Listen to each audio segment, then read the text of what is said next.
ማንም ቢሆን ይህን ሰው የዕለት ተዕለት ስራው የሆነውን የግብርና ስራ ሲያከናውን ወይም ወደ እርሻው ሲያመራ ቢያዩ እንደ አንድ ተራ ገበሬ ሊቆጥሮ ይችላል።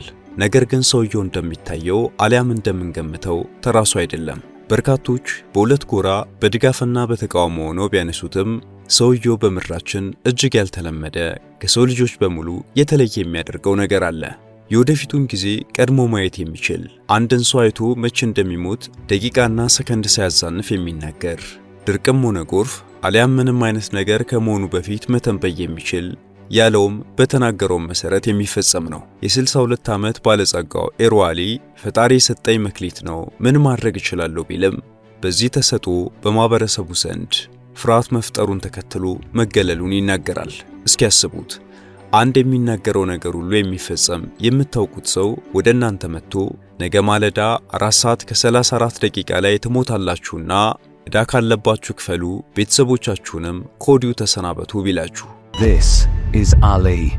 For him, predicting the exact day you'll die is as simple as playing a child's game. I kid you not. He has successfully predicted more deaths than you can ever count.